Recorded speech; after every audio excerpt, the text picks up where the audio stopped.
Pendiri Foreign Policy Community of Indonesia Dino Patijalal memberikan respons terkait kunjungan Presiden Jokowi ke Ukraina dan Rusia pada akhir Juni 2022 lalu. Sebagai informasi, kunjungan Jokowi ini membawa misi perdamaian untuk Rusia-Ukraina. Lantas, apakah misi itu berhasil? Menurut Dino, kunjungan Jokowi ini bukan dianggap Presiden Rusia Vladimir Putin sebagai misi perdamaian, melainkan kunjungan bilateral yang membahas kerjasama ekonomi antar negara.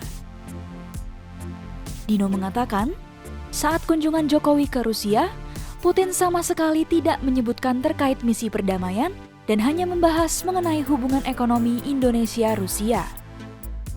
Sementara itu, Dino menilai yang responsif dan melihat kunjungan Jokowi sebagai suatu misi perdamaian hanya Ukraina.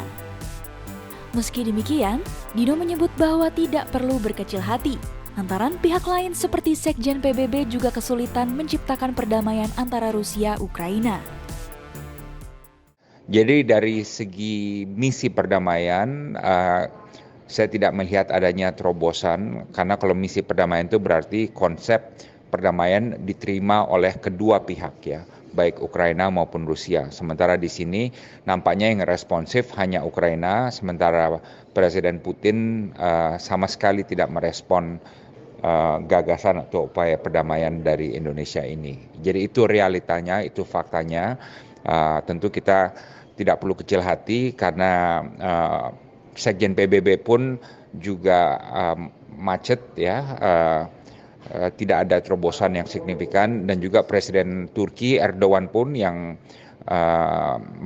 melakukan upaya fasilitasi atau mediasi antara Rusia dan Ukraina juga belum mencapai terobosan gitu ya.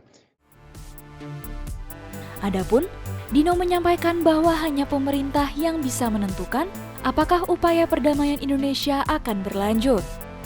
Jika ingin terus berlanjut, Dino menilai bahwa perlu sikap konsisten dan persisten lantaran tidak ada perdamaian yang tercapai hanya dalam satu kunjungan.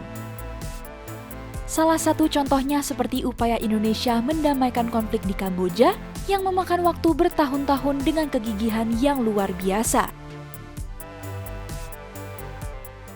Jadi sekarang pertanyaan bagi Indonesia adalah apakah setelah kunjungan Presiden ke Ukraina dan Rusia ini Indonesia serius ingin terlibat dalam konflik Ukraina-Rusia sebagai juru damai, dan apakah Indonesia siap juga untuk terus melakukan upaya berikutnya secara gigih dan secara konsisten gitu ya.